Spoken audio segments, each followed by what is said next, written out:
tu barruaya han soidu kania LMC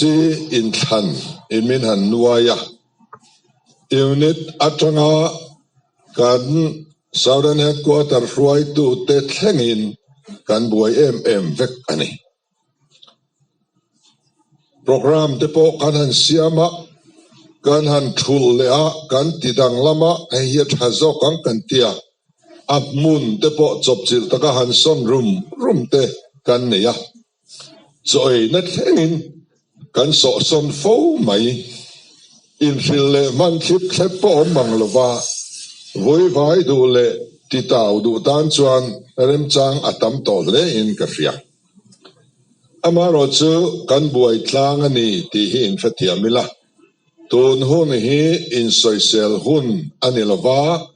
voi vai na zon hun anilova in ngaidam hun ani in fathiam thu kan mamo kan lu hai ni kan ho tu te amo purna lian le sual keng tu te pei chu an ngai to na abuai via va an chol man lova kan fiat thiam kan tong trai pui an ngai khop maya politics a hian apoimo berchu motivation ani inti pur ani so bang chuan headquarter atanga helaya local ten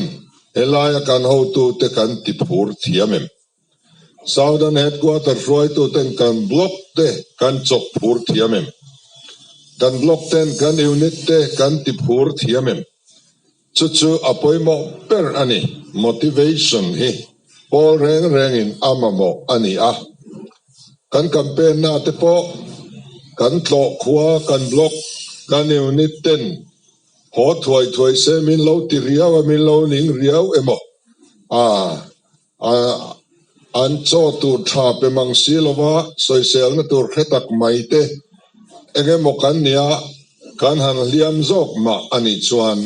campaign lo thing ani lo kha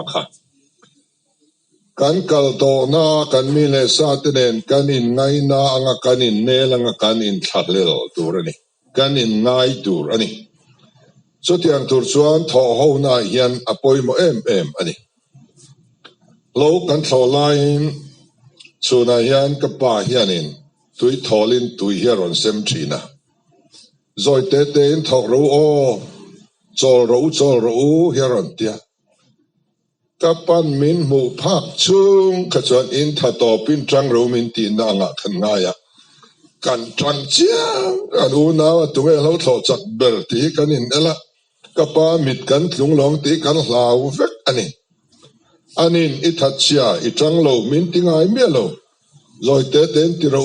at ti reng ani ma sengin ao thian ri kan an hriat chan to tang rian cha kan ri phat zelani chu motivation chu ni so tiang chu politica hian apoimo maya in kap al ton tur kan ni in fethiama kan kin lo na lai po in ngai dam to na in tong trai pui to na in fethiam to na so tianga in lia khu atru huna in lia khuwa in ti phur ton tur kan ni ti hi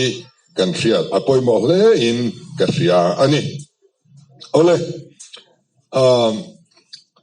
vaina hian leitlang pui mi pui te na hian thu cha du claim kaneya pakhanna chuan vote fallo turin mi pui te kangen du ani he kan rama kutling manglova hausa te an oma kan fia chung te chu kan choi sanga eng pol mo hian khwal lian an som fo mai le dala society chung lama mizaoma kan siama chumi te chu arei tial candidate po kan ot zui mai ani medic metra ni silo te poisak nei manglawa lo in ti hausa te kan biala dinga te kan it hun alo thleng mai kan Paul ruai tua te kan ko khana po anga motan kan it sui mai sel tiang nin muna hian kan ram adinga mi puero chu kan re thei tuala ting tlanga kan sin na te hian engin nge ein zon te hian in zotila a trul kan thok te hi ani de uvek ani thoma engzan nge trin engzat nge in tu antila amingin sete kan nei tiani le a zon na mu mal nei hi kan tle me mani mi zo singa hian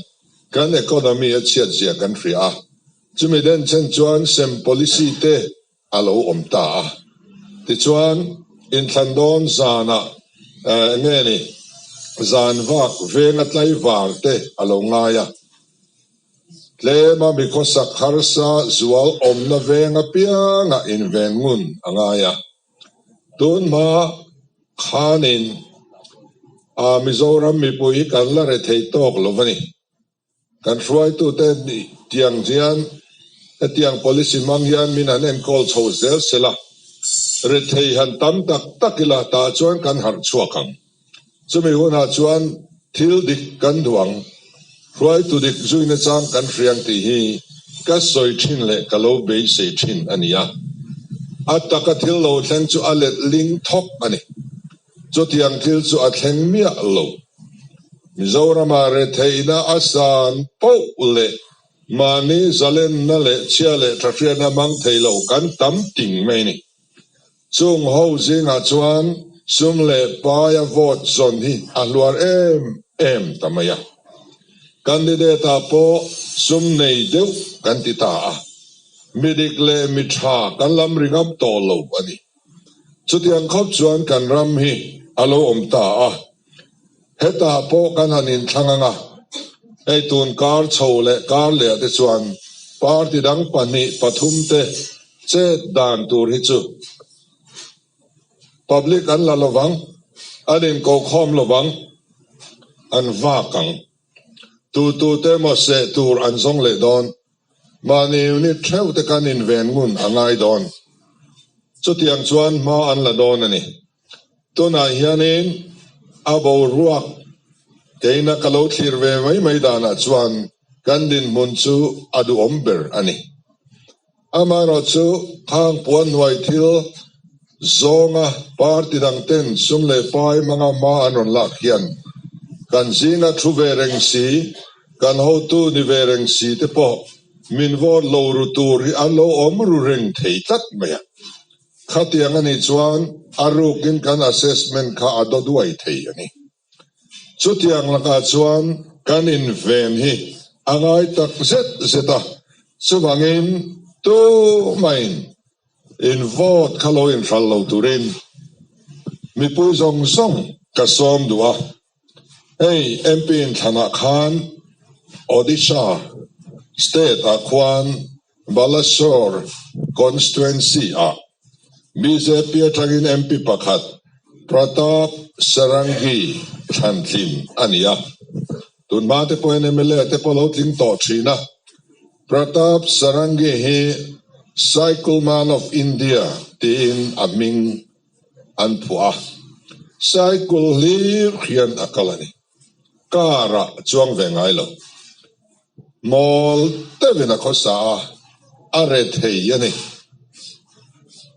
cycle a chuang thin akin pui chu RK Zena ania BZD Bharatiya Janata Dal atranga ding ania RK Zena hi millionaire mai ponilo billionaire ani anin hausak le jechu anin sai kula chuang chungin abeya ne takathan thin ania India Ram National Paper epa hian alua khat ani vairama po chutiang chuan ti thei chuang keini ring tu te hian kan ti ve thei don lom ni chuwangin tunin thana le in than pui lo om tura party chen ka hruai tu te chuan chak le anin rin na chan chu sum an nga wang tin wan tlang hriatin an puang ani keini chuan Davidaral thuam kan mangdona Goliath haral thuam in belin kan kalve thiamlo chuwang chuan mol takin thunwairol takin in ngai tlom takin kan policy kan zuaranga ti chuan mi khongai kan deal don ani vaira mate po khatianga thil anlo ti thei chuan keini ring turama hian kan theive nge yang chuwang tun in thana hian tu ma loin phal su ti hi ka ngen du ngoi chu ni in thala chu mi chu in vote zui bok phei chuan sual pan ni sual do bol kan khoi ni ti hi kan in theturani thamna la ke thil sualani thamna petu pui zui le ngal le vote zui le ngal phei ka chu sual do bol ani to ti hi kan fiat ring angai ani panina chuan neutral mi pui ka som dua party a om to ho hi chu party rui chil na hian min zem a du khop mai party feeling ana em thina kan rama mizo ni an alodin tir khan pastor te kongranu pa ten ma an hruai ve ani amaro chu party feeling kha anata em maya sang khaza kwa somnga alo thlen chuan kongranin pastor te upa te chu politica tel tolo tur tin ro an rel ta hial ani chup tiang mi te tel ve na tlak lo politics chu kan rama alo piang ta a chu akal ta se la arra kan fria ngong kan fria kan ram ati chele talutuka tuna chuan politics he mitha te tel na turani mitha lo te kuta kan pape ngot chuan kan vai kan tuar tho ti hriat na alo chuak le ta a tiang chuan party a kanom re hian party feeling party rui chil na hi kan lana du khop mai AZPM hi chu kan la rei lo hrim kan zia omri tura kangaya party lo ni rei to ho ngat hi chu an pol chua san hi an frem emani an hruai tu te kaldan adik lo ti an hriat poin pathian le mi puiman thutia man bo se fe adi ti an hriat poin aflaka hian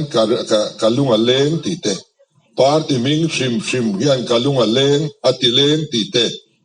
a tui to vaklo po in thandona party la anron sa an lunga leng thar lea khang ka party feeling choni tani thutak tello khang party tharau chang ho khan rami kan siam thailo ani eng mi po ron candidate sela kan hruai tu te an kal her fe to nu po party ru hrim te chuan kan than bur sel maya in sual ngam khop te hianin kan lo tang ve thina chawang chuan party rui chil te hi an mit adela heng ho hian ram an siam thei to lo ani chong laka kan ram chan chuak tu tura kan nei chun chu neutral te hian ni kan neutral te hian kha party rui chil na kha pol a chil na tharau khan atuam velo dik takin an ngai tua chele thrian na thiang le du than na mang thein an oma party in abual at velo neutral te hi Mizoram yan tam em se kei chuan kadu renga party ai chuan active part la ho hi om mai ila abak song chu neutral ni vek thei sengin ava thado dem ti hi ka soi ve fo thin ani chuwang chuan kan rama neutral kan tam po le kan ram akal di kang ti hi ka be seidan ani a tuna hian neutral kan tam ta tuala thang thar zinga phei chuan party feeling abuai lo antamem toa nu le pa kum upazinga hian party rui chil hi kan la thanem dewa chuta po chuan mitam takin kum upatal lamzinga po party rui chil na hi an ban san mek ani kan thalai rual nu le pa te na sa khua ang mai ko than ang mai an lo von thin party a an tu le fa te nu le pa te tui pui thei to lo hi an ni deu thup to a thang thar ho neutral ru pu ngai tua da thiang lim nei ho zara hian kan ram hi ti damin a om leng ti hi ka be sei tlata chuwang chuanin neutral role te voina an poimo ani LMC kanin thana tura po hian neutral thek na lam a Sawrkarang party a ainen role chin rengot hian tu party main engin thana ma ne na kan chang phak ngai lo neutral mi pui suk thek na lam piang ani chin ani chung me te chuan party rui chil na boruak thalo tharau dik lo kha an nei velo awangin fair takin vote an thathina chung mi te zara chuan kan ram hi akal dik thei chau ani chuwangin tun thum in than lo thleng tura po hian lunglei khopui chunga om zong song neutral mi puite chele thria na thiang tak manga anzale na thiang tak mang theite he ngo zara hian ro rel na tha ading chuak thiang ti abe se yom ema vote thathreu turin kangen ani ka neutral zong zong te vote thathreu turin kangen ani Aizawl Municipal Corporation in Than kan nei khan enge in anang ti in media pakhat chuan min interviewa 75% chunglam atlak chuan ZPM kan Sawrkar thei ka be sei vote la achia chuan kan din mun chu kan be sei kan phak lo fang ka ti ni kan anin thangta vote la ka acheta em mai ni azad ve aya tam het khan vote an tha azad ve don khan vote an thak ta tlat lo ani khang vote la lo ho khan neutral an ni deu thuap ani vote tha ko ga chu party mi kan ni ta party in nokra la chuan ZPM chu a member langa lo tak kan ni wang khan kan be sei ram kan thleng talofa patni nai ro chu kan hau phata thowa za somsari pangachin vote langat sen IMC khan voin thleng hian kan Sawrkar thei kalaring reng ani chutiang cha chuan he LMC ha po hian party mi ho ringotina vote kan thak chuan ro rel ne kal sual leng ti alom em ani chuwangin sumilaka kong dik bin ko mu thei tu tur chu kan neutral te hi an nia wangin vote thalo hian an lo omai mayan ti kalau khop maya vote thaki kan duty kan ram laka kan mo phurna ani kan ti ngei tur ani abit takin neutral zong songte vote thangai turin ti tak zetin ke som ani adon le chuan kan ram ti chetu hi tu tenge kan ti chuan ruling party zel anni ruling party zel hian kan ram an la ti chia ani pu beratanga alu beratanga adik tolo chuan alu berina ama ming nilo masela ama contract na tho ani mi puin kanan rin mai thei te hi a om thina chungo te chu an thok chia an ni ngat phei chuan an wai lam chuan hlep tam ringot an tum to tu man na an thok thadu to lova zual ko na tur bom to chuang lo an nei to lova ruling VC atlang pui thuinan korapa ruling unit in Paul veng antichia khua anti chetri nani engo hian kong dika min hruai chu ni silangin veng tin hian kan zuianga kan veng chu adam maya amaro chu kong diklova min hruai thina anna thote a em zelani ei lung le ya hian ka chuan em chu solai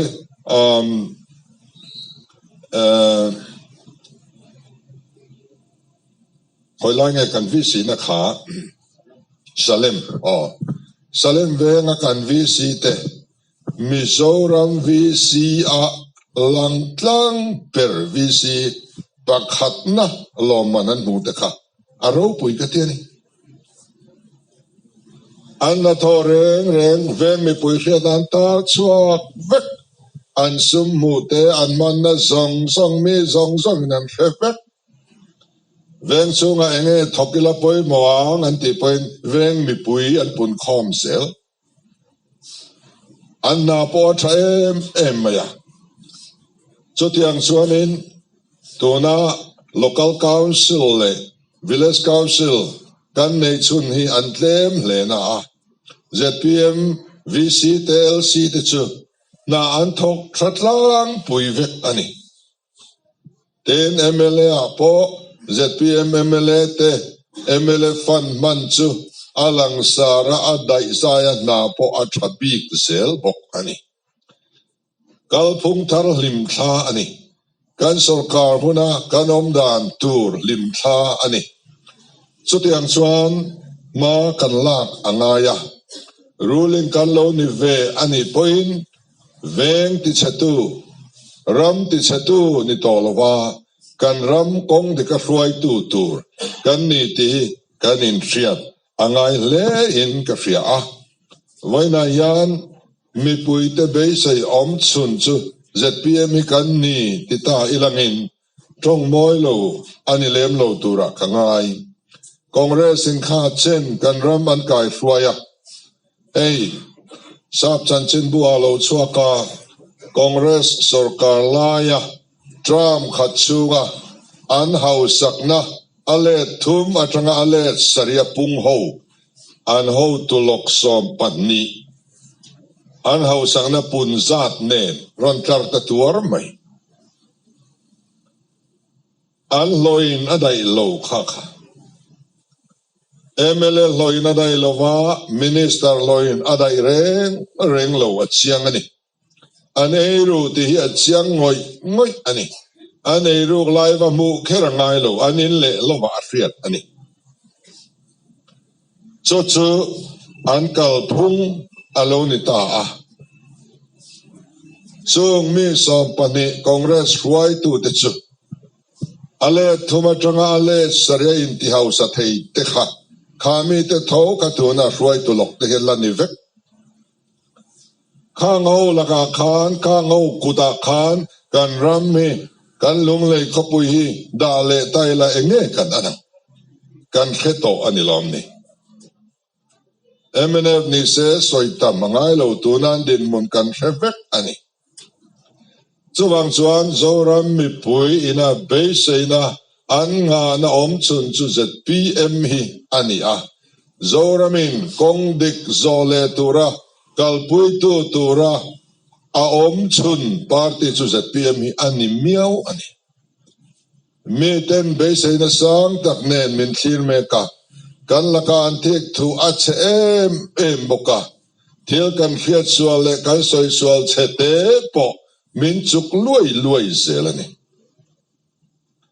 chuwang chuan kan film khur angai mania kan len na nang ni poi Sawrkar ula eng hin ni vak bik angemole antia kan chan na chu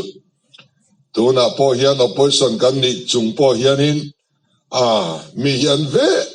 an kan ti sual an zonga house chunga po ruling zo ke momin ti niang lek hian alanga kan ruling lam te ngai po opposition ni hian an in kheta nge ni kan thil ti sual rigot mayan dapa kan Sawrkar huna pe jai mi han ve ngun do khopa kan ti sual lek an swingar dona ZPM Sawrkar siam thatur hian MNF Leh Congress te pathian in manrua mangdon ani katiani anni hian kan kalsual tur min ron veng don along min chui le ngat dona kan ti sual lem lo thleng khan ron kher le neu don ani chutiang kara chuan ti sual ngam po kan ni lovang he ngau zara in sarkar thatak kan siam kharing katia so wang chuan in heng te hi kan tan mal som na zok tur ania Sawrkar tha nei tur chuan opposition chak angai nia chutiang chu ania wangin keini phei chu anti ang ti velo tur hian min ngai tlat anti ang kan ti khan liana pofel ve tholom ti khamin ngai dam don lu ti velo tur a min ngai kan dang lam angai kan dang lam ngam bok tur ani kan ram tan tu party motal hi kan ram mai chama kanin halrol angai apek bel cha tura boy chuk lovin aram le afel na zong masatu kan ni angai aram le afel na kan zon masak ngat chuan apek bel cha tur hi atam lutuk zoram hian apek bel cha hi adong seng lovang pathian namamin siam tu kan ti lom ngat chuan independent zalen na fam kimpo min pe maya chu zok chuani chu zok zela chu aram le afel na zela kha masak tur party kan ni kanan soi reng rangin party sarkar kan noi bawang mi pui sarkar kanan tia ruling chan hi bo ta de uduak te yan kan hremai ome ma se chumal som na thlen tu aram le afel na zong masatu party kan ram ti dam tu party kan ni chuan kan nu pui fanau te hian apek bel cha hi andong khopang kan la lom khopang kan la ni lo khopang pathianin ama mi te tan le mal som na a ui ngai lo chuwang chuan ruling party tha kan ramin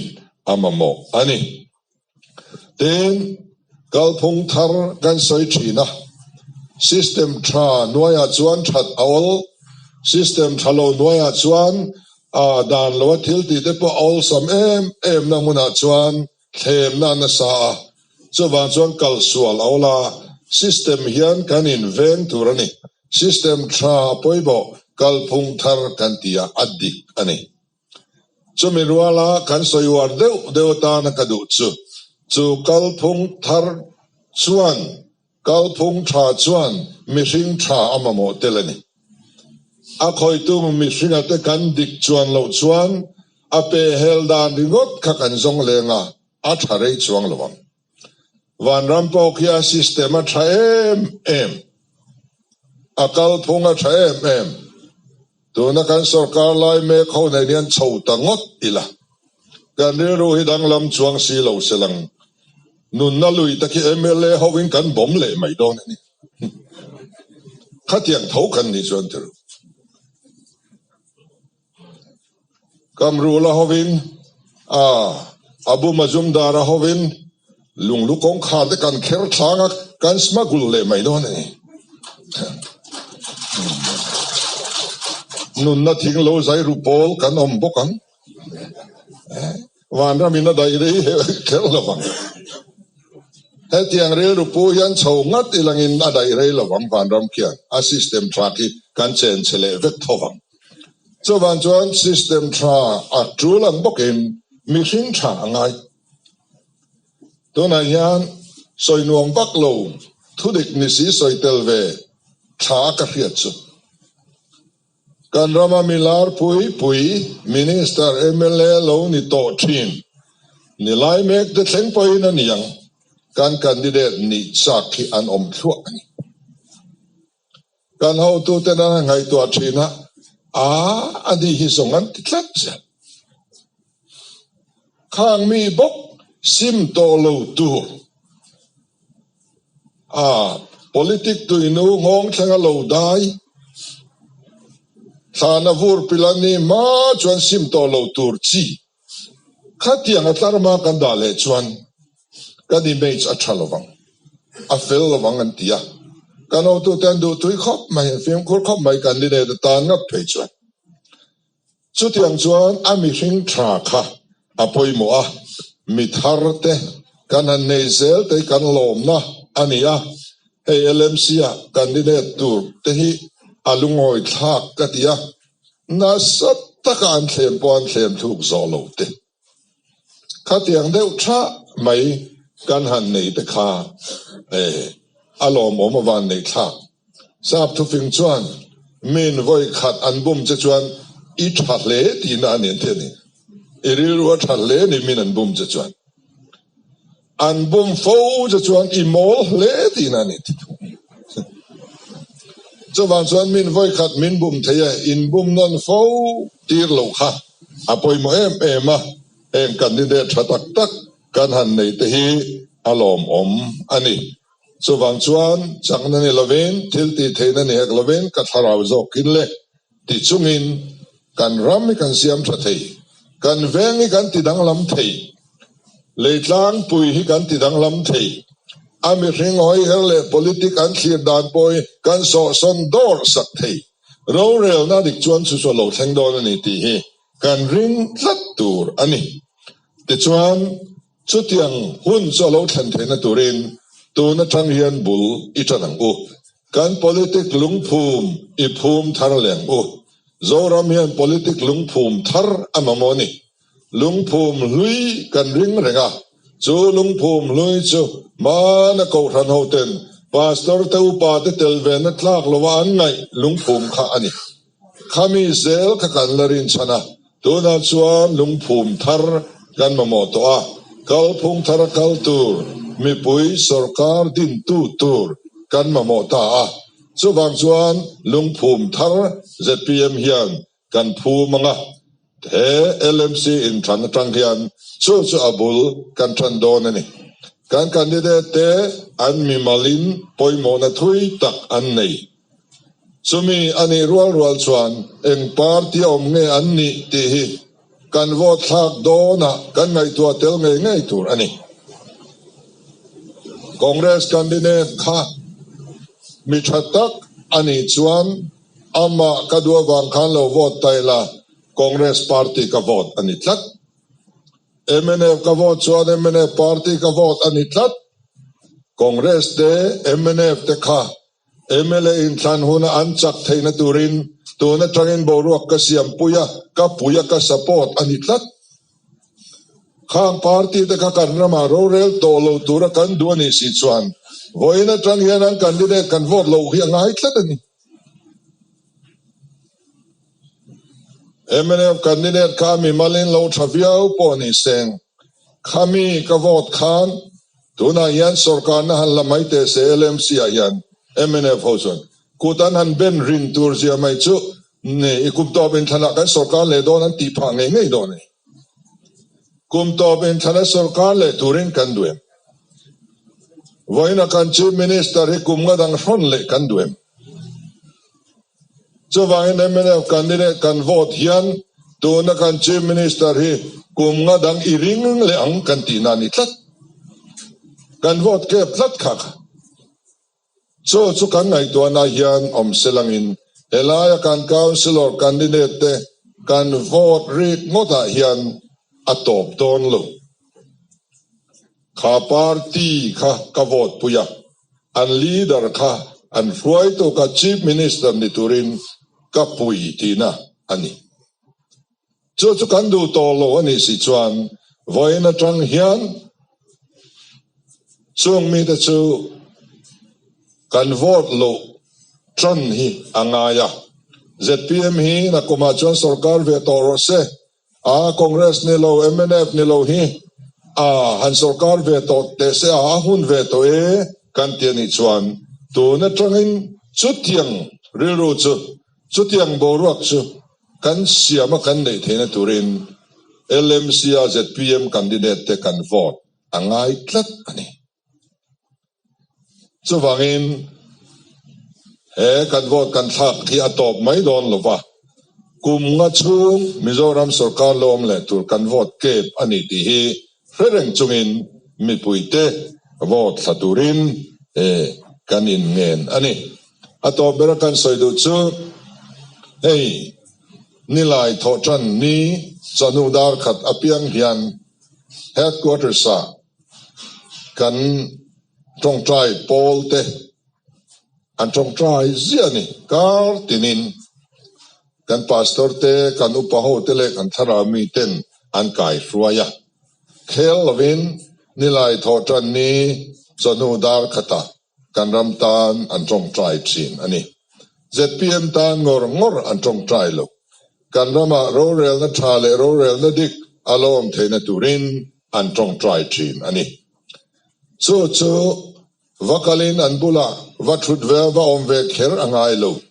กันอมน้ำมุนเทวะนิลายทอจันดาร์ขัดอาลูเทนเฮียน